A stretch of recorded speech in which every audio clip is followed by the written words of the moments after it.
What if I told you that every single time you buy a bottle of water, a pair of sneakers, or a new smartphone, a hidden tax is quietly paid to a landlord you've never heard of? Right now, across rural America, some of the most profitable real estate on earth is hiding entirely in plain sight.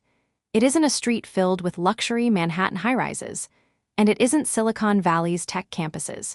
It's a collection of massive, windowless concrete boxes sitting right next to highway interchanges, surrounded by endless fields of asphalt, diesel exhaust, and railway lines. Most people drive past these places every day without giving them a single second thought. They look boring, industrial, and completely uninspired. But behind those plain gray walls lies a hyper-calculated, multi-trillion-dollar financial machine, one that quietly extracts a toll from almost every single product you buy, touch, or use, every single day of your life. If you've ever ordered something online for overnight delivery, or picked up fresh groceries from a supermarket shelf, you've handed money to the unseen owners of America's logistics hubs. But here's the part almost everyone completely misses. The real wealth in this business isn't made by shipping things. It's made by controlling the physical choke points where goods are forced to stop, wait, and pay rent. So, how did plain dirt and concrete become one of the safest, most lucrative money-printing engines in corporate history? Where does the real profit actually hide? And why are the world's biggest private equity firms quietly pouring hundreds of billions of dollars into these gray concrete boxes? To understand how this shadow monopoly operates, let's look at a real-world case study. Zoom in on a single region in Southern California, San Bernardino and Riverside counties, known as the Inland Empire. 30 years ago, this area was mostly orange groves and quiet desert dirt. Today, it contains over 1 billion square feet of industrial warehouse space. Think about that number for a moment. 1 billion square feet. If you buy a product anywhere in North America, there is an 80% chance it passed through this exact desert corridor. But here is the question that exposes the entire economic illusion. Who actually owns all this land? When you drive down the highway and see a massive corporate logo painted on the side of a half-mile-long warehouse, you naturally assume that company built it. You assume they own the building. That is mistake number one. The companies moving your goods almost never own the land under their feet. Instead, this massive asset class is quietly controlled by a private network of real estate investment trusts, institutional pension funds, and private equity giants like Blackstone and Prologis. These players don't care about manufacturing products, and they certainly don't care about delivering packages to your doorstep. They care about something far more powerful: controlling the physical choke points of global trade. They buy up strategically located farmland right next to major rail lines and highway off-ramps, secure local zoning approvals, and lease the facilities back to global corporations on strict, multi-decade contracts. The tenant takes on nearly all the operational headaches, while the landlord collects guaranteed check after check. But holding the land is only the surface, because the real magic happens in how these hubs generate cash from multiple hidden angles. If you think a logistics hub only makes money by charging simple monthly rent, you are missing more than half the financial equation. Basic rent is just the baseline entrance fee. The real profit engine runs on an intricate stack of microtransactions, dwell fees, and infrastructure access charges. Let's break down how this works on the ground.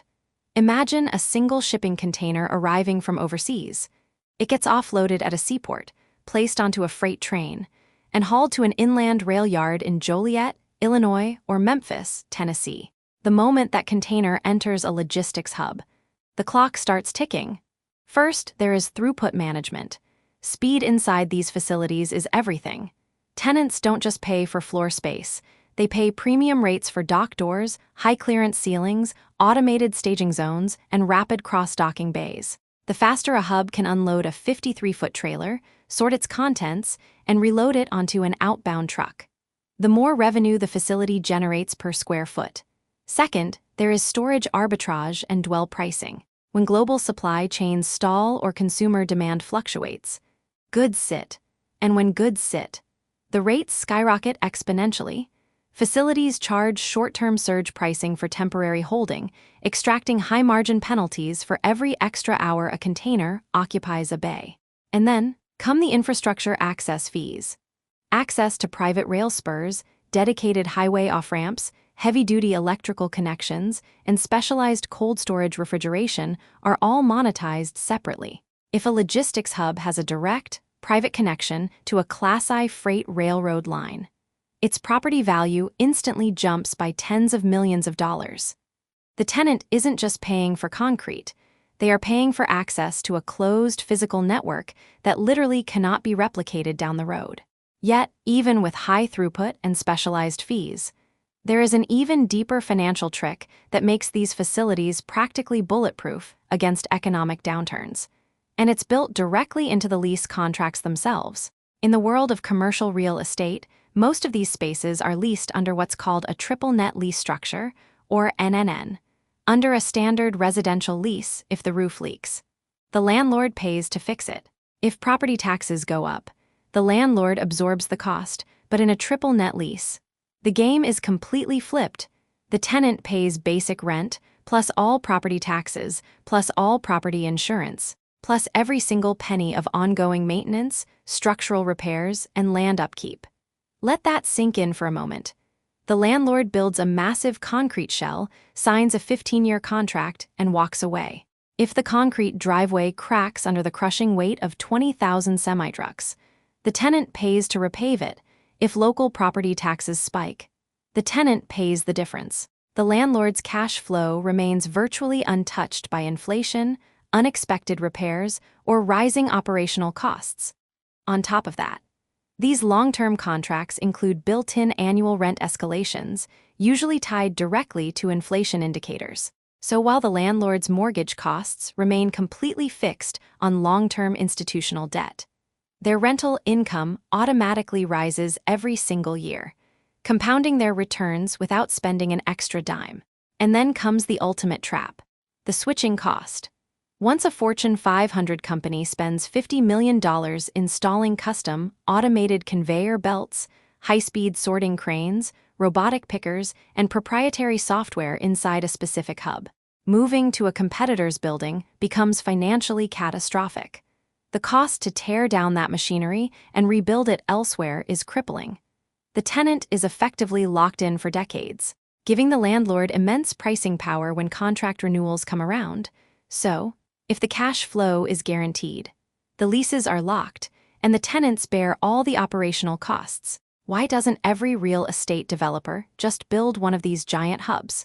This is where the massive, unseen barrier to entry comes into play, and why a tiny group of megafunds dominates the entire nation. You cannot simply buy a field in the middle of nowhere and call it a logistics hub. To build a successful facility, you need land that meets 3 brutal, non-negotiable criteria: immediate access to major interstate highways, direct proximity to deepwater ports or rail yards, and access to a massive local workforce. That specific type of land is extremely scarce. Furthermore, local governments and community boards often aggressively resist new industrial developments due to traffic congestion, diesel pollution, and noise concerns. Securing municipal approvals, environmental permits, and industrial zoning can take years and cost millions of dollars before a single shovel touches the dirt. Once a megadeveloper secures a prime location near a major metropolitan corridor, they effectively hold a localized geographic monopoly. Competitors simply cannot build next door because there is no remaining land zoned for industrial use. Scale then multiplies this advantage to an absurd degree.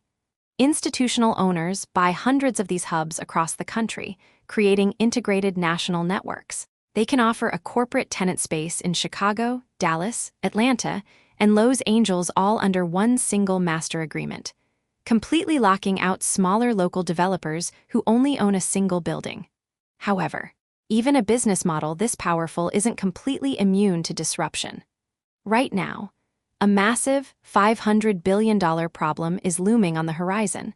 The entire industry is colliding headfirst with a critical physical bottleneck: power grid capacity.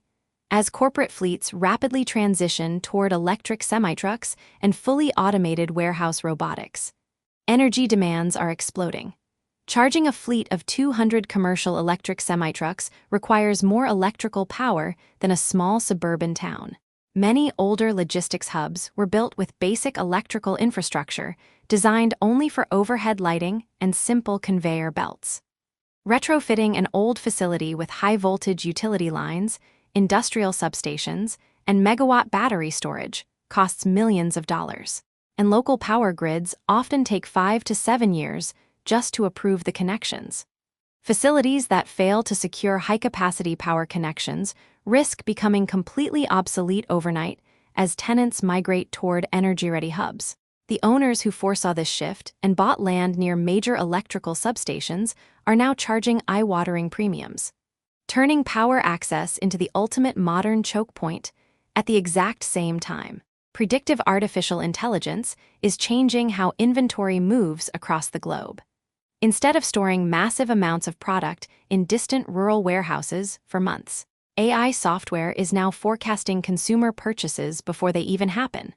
Products are being moved closer to urban centers, driving an explosion in demand for smaller, urban, last-mile, dark hubs sitting right inside city limits. The battle for urban land is intensifying, and the value of strategic concrete footprints is reaching heights never seen before in commercial history.